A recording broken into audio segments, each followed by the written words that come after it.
விடிவதற்கு முன். அசோகமித்திரன் எழுதிய சிறுகதை. பங்கஜத்துக்கு முத்துவை எழுப்புவதற்கு வேதனையாகத்தான் இருந்தது. ஒன்றுக்குள் ஒன்றாக 4 பிளாஸ்டிக் வாளிகளை எடுத்து வந்து வாசல் படியில் வைத்தாள். இனியும் தாமதிக்க முடியாது என்று தீர்மானித்து முத்து முத்து என்று அழைத்தாள். முத்து படுக்கையில் அசைந்து கொடுத்தான். முத்து, எழுந்திரு, என் கண்ணோலியோ என்றாள். அவ்வளவு இருட்டிலும் அவன் ஒருமுறை கண் விழித்து பார்த்தது அவளுக்கு தெரிந்தது.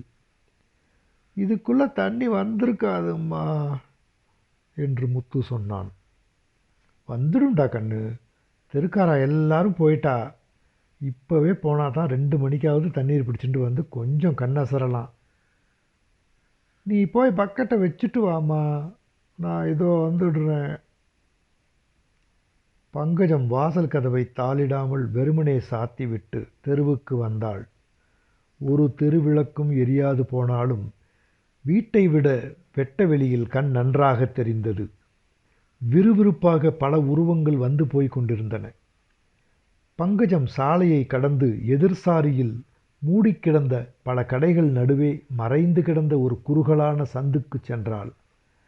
சந்து இடைவெளியில் காலிவாளியே 2 முறை பக்கத்து சுவரில் இடித்தது. சந்து ஒரு வீட்டின் முற்றத்தில் முடிந்தது. அந்த இருட்டிலும் அங்கு டஜன் கணக்கில் தவளைகளும் வாளிகளும் பரத்தி வைத்தது தெரிந்தது. சுவரோரமாக பதித்து வைத்திருந்த தண்ணீர் பம்பு அருகே 4-5 ஆண்கள் இருந்தார்கள். அதில் ஒருவர் பங்கஜத்தை பார்த்து, இனிமே இங்கே வராதீங்கன்னு போன தடவையே சொன்னேனே என்றார். இன்னைக்கு மட்டும் தயவு பண்ணுங்க, நாளைக்கு வேறு இடத்துக்கு போகிறேன் என்று பங்கஜம் சொன்னாள். இங்கே வீட்டில் இருக்கிறவங்களுக்கே தண்ணி பத்தலை, சும்மா சும்மா வந்து கூட்டம் கூடுனா. பங்கஜம் பதில் சொல்லாமல் நின்றாள். பக்கெட்டை வச்சுட்டு வெளியே நில்லுங்க, தண்ணி வந்தால் உள்ளே வந்துக்கலாம். பங்கஜம் வாளிகளை ஒரு மூலையில் வைத்துவிட்டு மீண்டும் சாலைக்கு வந்தாள். நட்ட நடுநிசியில் அப்படி சாலையோரமாக நிற்பது அவளுக்கு அசாதாரணமாக தோன்றாமல் போய் மாதக்கணக்கில் ஆயிற்று. கிணறுகளில் தண்ணீர் இல்லாமல் கிடப்பது சாதாரணமாக இருந்தது. குழாய் தண்ணீர் ஒரு நாள் விட்டு ஒரு நாள் வருவதாக பேச்சு. ஆனால் வீட்டுக் குழாயில் வராது. எங்கே வருகிறதென்று தேடி பிடித்து அது வரும் 2 மணி நேரத்தில் பறக்க பறக்க ஏராளமானவரோடு தேவையற்ற துவேஷம் வளர்த்து 2 பாத்திரங்களில் வண்டலும் வடிசலுமாக தண்ணீர் பிடித்து எடுத்து வந்தால் 2 நாட்களுக்கு அதை சமையலுக்கும் வைத்துக்கொண்டு குடி தண்ணீராகவும் கொட்டிக்கொள்ள வேண்டும். இன்றிரவு இங்கு ஒரு வழியாக சமாளித்தால் நாளை மறுநாள் இப்படி நடுத்தெருவில் அலைய மனதை திடப்படுத்தி கொண்டால் போதும். நடைபாதை ஓரக்கல்லிலும் இன்னும் பலர் காத்து கிடந்தார்கள். அங்கு சாதாரணமாக கிடைக்கும் அசுத்தத்தில் பகல் வெளிச்சத்தில் நிற்கக்கூட அருவருப்பாயிருக்கும். தொளதொளவென்று ஒரு சட்டையை ஒழுங்காக பொத்தான் கூட போடாமல் முத்து வந்து சேர்ந்தான். பங்கஜம் முத்துவை தன்னோடு சேர்த்து அணைத்து கொண்டாள். குழந்தை தூங்கின்னு இருக்காளா என்று கேட்டாள். நான் பார்க்கலம்மா, ஆனால் அவள் அழலை என்று முத்து சொன்னான். கதவை சாத்திண்டு தானே வந்திருக்க? ஆமாம். நீ இங்கேயே நில்லு, நான் தவளையை எடுத்துட்டு ஐஸ் டெப்போவில் ஒரு தடவை தண்ணி பிடிச்சிட்டு வந்து விட்றேன். இங்கே தண்ணி வந்துடுத்தா? இன்னும் வரல, வீட்டுக்காரா இப்போதான் பம்பை மாட்டின்னு இருக்கா. பங்கஜம் சாலையை கடக்க இருந்தவள் சட்டென்று நின்றாள். அசாத்திய வேகத்தில் ஒரு லாரி அவளை கடந்து சென்று மறைந்தது. அதை அடுத்து இன்னும் ஒரு காரும் மோட்டார் சைக்கிளும் பறந்து சென்றன.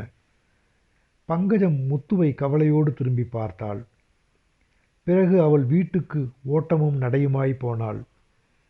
தெருவில் அப்போதுதான் யாரோ கைவண்டியில் எங்கிருந்தோ தண்ணீர் பிடித்து கொண்டு போயிருக்கிறார்கள். சிந்திய தண்ணீர் தெரு நடுவில் பட்டையாக கூடிட்டிருந்தது. போட்ட படுக்கைக்கு சம்பந்தமே இல்லாமல் சம்பா தரையில் தூங்கிக் கொண்டிருந்தாள். பங்கஜம் அவளை தூக்கவில்லை. படுக்கையில் கிடக்கும்போது குழந்தை விழித்து கொண்டால் என்ன செய்வது? பெரியவர்களைப் போல குழந்தையும் ஒரு நாள் விட்டு ஒரு நாள் தூங்க கற்றுக்கொள்ளவில்லை. பங்கஜம் தண்ணீர் தவளையுடன் ஒரு வெண்கலப் பானையையும் தூக்கிக் கொண்டு மீண்டும் தெருவுக்கு வந்தாள். எதை நம்பி இருட்டில் குழந்தையை தனியே விட்டுவிட்டு வீட்டையும் தாளிடாமல் போகிறோம்? கணவன் ஊரில் இருந்தாலும் இல்லாது போனாலும் இதுவரை தண்ணீருக்காக அவன் இன்னொரு வீட்டுக்கு கொல்லையில் நிற்கப் போவதில்லை. ஆனால் வீட்டுக்கும் குழந்தைக்குமாவது காவலாக இருக்கலாம். ஐஸ் டெப்போ காவல்காரன், "ஏய், எங்கே போற?" என்றான். பங்கஜம் இடுப்பிலிருந்து ₹4 சில்லறை எடுத்தாள். அவன் அதை கவனியாதது போல, "போம்மா, போ போ போ, இன்னைக்கு ஒருத்தரையும் உள்ளே விட முடியாது, போ போ போ" என்றான். அங்கு கூடியிருந்த கூட்டம் அவனிடம் கடுமையை உண்டு பண்ணியிருக்க வேண்டும். அதை பொருட்படுத்தாமல் எல்லா வயதுக்காரர்களும் அவனிடம் கெஞ்சிக் கொண்டிருந்தார்கள். பங்கஜமும் அவள் பங்குக்கு, "இன்னைக்கு ஒரு நாள் மட்டுங்க" என்றாள். ஒரு நாள் மட்டும் என்றே எவ்வளவு நாட்களாகிவிட்டன. இன்னும் எவ்வளவு நாட்கள் இப்படி? முத்து அவளை தேடி வந்து விட்டான். "இன்னும் 3 பேர் பிடிச்சப்புறம் நம்ம தாம்மா" என்றான். 4 பக்கெட்டும் சரியா இருக்கா? இருக்கு. நீ இங்கே நில்லு, நான் போய் தண்ணி அடித்து வச்சுட்டு உன்னை கூப்பிடுறேன். இந்த வெங்கல பானையை ஏம்மா எடுத்துகிட்டு வந்த? இதில் தண்ணியும் ரொம்ப கொள்ளலை, தூக்கிறதும் கஷ்டமாக இருக்கு. என்ன பண்ணுறதுடா, பெரிய அடுக்கில் நேத்திக்கு துணி அலசின தண்ணியை சேர்த்து வச்சுருக்கேன். முத்துவிடம் தவளையையும் வெங்கலப்பானையையும் ஒப்படைத்துவிட்டு பங்கஜம் வாளிகளை வைத்திருந்த வீட்டுக்கு விரைந்தாள். அங்கு இப்போது அசாத்திய கும்பல் சேர்ந்திருந்தது. "இப்போ வந்துட்டு எங்கே உள்ளே போகிற? நாங்கள்லாம் உனக்கு மனுஷர்களாக தெரியலையா?" என்று ஒரு கிழவி பங்கஜத்தை தடுத்தாள். 12 மணிக்கே நான் வந்து பாத்திரம் வச்சிருக்கேன். கிழவி சந்தேகத்துடன் பங்கஜத்தை பார்த்தாள். பங்கஜம் அந்த கும்பலில் அந்த குறுகலான சந்துக்குள் முன்னேறி சென்றாள். அந்த சாலையில் தண்ணீர் வந்த 5-6 வீடுகளில் அந்த ஒரு வீட்டு பம்பில்தான் சிறிது அதிகமாக வரும். ஆதலால் தண்ணீர் பிடிக்க வருபவர்களும் அங்குதான் அதிகம். பம்ப் அருகே நின்றவர்களுடன் பங்கஜமும் முண்டி அடித்து கொண்டு தன் முறைக்கு காத்திருந்தாள். தண்ணீர் இன்னும் சிறிது நேரமே வரும் என்ற உணர்வில் ஒருவர் தவறாமல் பம்பு பிடியை அரக்கத்தனமாக இயக்கிக் கொண்டிருந்தார்கள். ஒவ்வொரு அடியும் சம்மட்டி அடி போல ஒலி எழுப்பிக் கொண்டிருந்தது.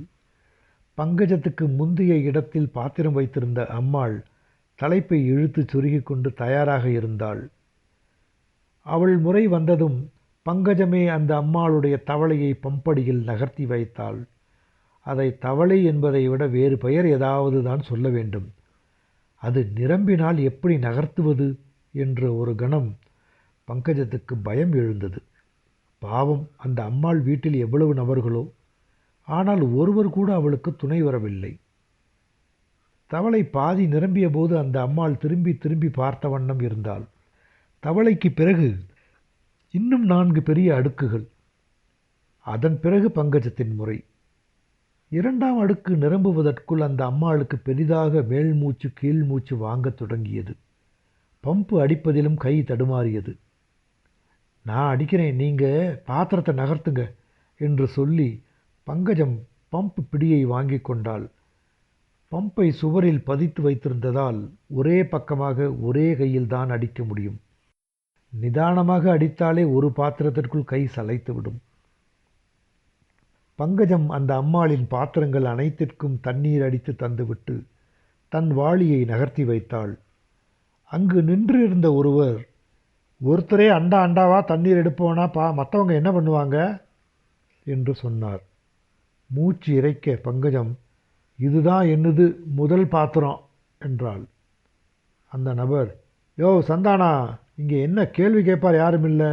இந்த பொம்பளைங்க இப்படி ஒரேடியாக பம்பை பிடிச்சி வளைச்சிக்கிட்டு இருக்காங்களே, விடுமா, நாங்களும் தண்ணி பிடிக்கத்தான் மணிக்கணக்காக நின்றுட்டுருக்கோம்" என்றார். தண்ணீர் நிரம்பிய அடுக்குகளை எடுத்து போய்க் கொண்டிருந்த அம்மாளிடம் பங்கஜம், "நீங்கள் தான் அவர்கிட்ட சொல்லுங்கம்மா" என்றாள். அந்த அம்மாள் அந்த நபரிடம், "அவங்க இன்னும் பிடிக்கவே இல்லைப்பா" என்றாள். "ஆமாம், இதில் கூட்டு."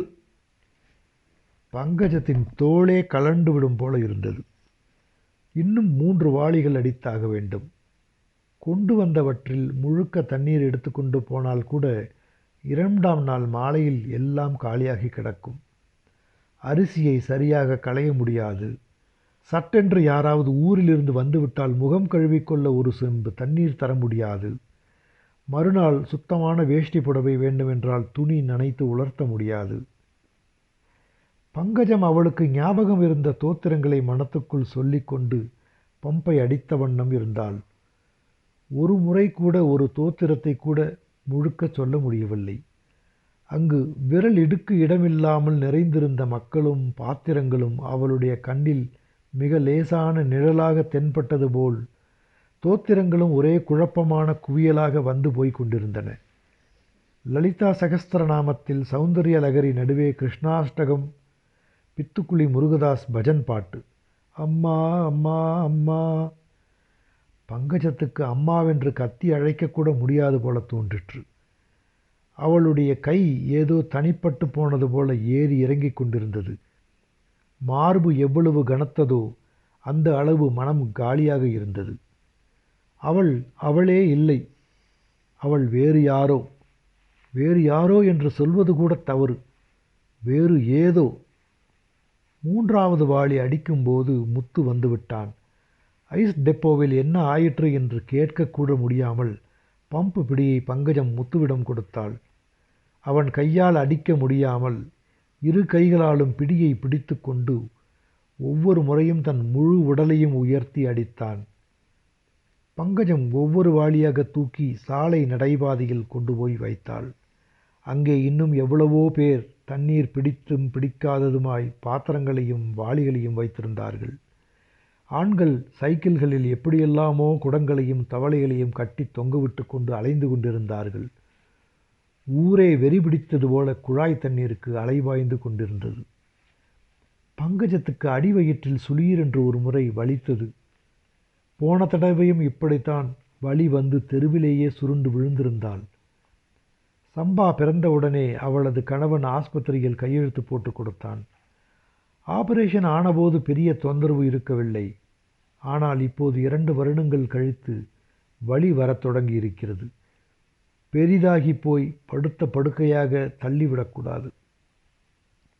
கடைசி வாளி அடித்துவிட்டு தூக்க மாட்டாமல் அதை சிறிது சிறிதாக நகர்த்தி கொண்டு முத்துவும் நடைபாதைக்கு வந்து சேர்ந்தான். அவனுக்கும் வயிற்றை வலிக்கும். ஹெர்னியா என்று சொல்லி போன வருஷமே ஆபரேஷன் செய்ய வேண்டும் என்று டாக்டர் சொன்னார். சொன்னவர் பயமுறுத்தி சொல்லியிருந்தால் ஒருவேளை உடனே ஏதாவது செய்திருக்கலாம். பங்கஜம் முத்துவை அணைத்து கொண்டாள்.